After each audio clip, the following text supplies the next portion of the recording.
vie d'adulte. Si on m'avait dit...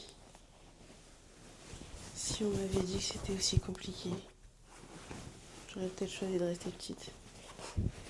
Qui sait? Mais bon, c'est pas comme si on m'avait laissé le choix de toute façon. Il est quelle heure? 23h. En vrai, je peux écrire.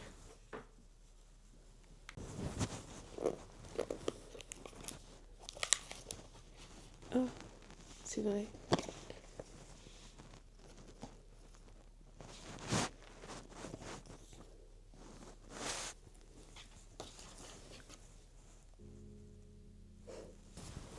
Pardon petite moi, mais cette humiliation a ravivé notre manière de briller. À toi, ma petite moi, celle qui aurait dû être protégée plutôt que brisée.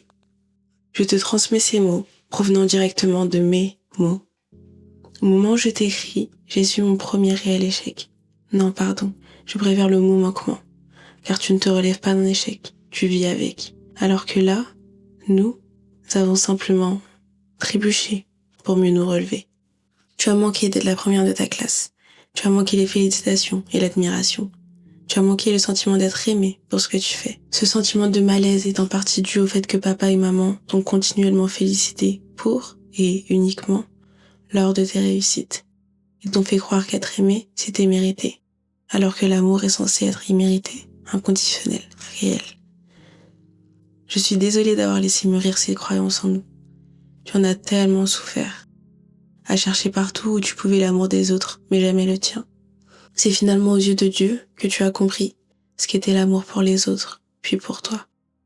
Tu es devenue tellement forte, malgré le rôle de mère qui t'a été attribué, et t'a légèrement fissuré. Devoir assurer l'éducation de tes frères t'a forgé et tellement rapproché d'eux que pour rien au monde, tu ne t'en plaindrais. Tu t'es promis de réussir pour être l'exemple qu'ils n'ont pas eu, et malgré les hauts et les bas, tu y arriveras. En parlant de parents, contrairement à ce que l'adolescente coincée dans sa chambre d'hôpital pensait, ils vivent et expérimentent aussi leur première vie. Et par la grâce de Dieu, ils s'amélioreront avec le temps. Mais ne t'attends pas à ce qu'ils changent. Aime-les juste pour ce qu'ils sont. Leur séparation a été la meilleure chose qui puisse vous arriver. Même si tu rêvais d'une famille soudée, c'est un père et une mère que tu as trouvés. Et juste pour ça, crois-moi, je serais capable de les faire se séparer encore une centaine de fois. Pourtant, tu resteras toute ta vie une amoureuse de l'amour, en espérant pouvoir offrir à quelqu'un l'amour qu'il attend un jour. En attendant, tu remercies chaque jour le ciel pour l'entourage que tu as. Pour ce qui est de toi, ta santé est le plus beau des cadeaux.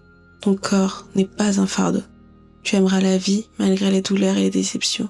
Tu aimeras ton corps et ses imperfections. Tu aimeras grandir plutôt que survivre, car ce n'est plus une option. Car quelqu'un a donné sa vie un jour pour que tu puisses être libre de tes oppressions, et que juste pour ça, j'ai choisi que notre vie sera une source de bénédiction. Peut-être que pour certains, j'ai échoué en ratant cette dernière année scolaire.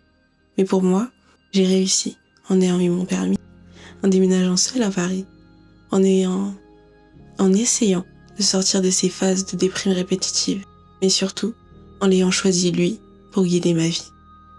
Alors je nous souhaite de continuer à grandir, évoluer et choquer, pour être le témoignage vivant de celui qui a écrit notre destinée. Je t'aime, petite moi. Merci d'avoir gardé la foi. J'espère que ces mots résonneront assez fort pour recoller ces fragments de mon âme fêlée, de briser cette chaîne trop longtemps accrochée et d'être enfin libérée. Merci Seigneur de m'avoir écouté. Bonne nuit les humains, bonne nuit les humaines. À demain.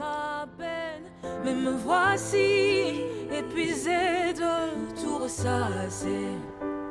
Je ne veux pas recommencer. Trop longtemps accepter la honte et tous ces mensonges. Je viens à t'éviter. Mon âme, tu peux la restaurer.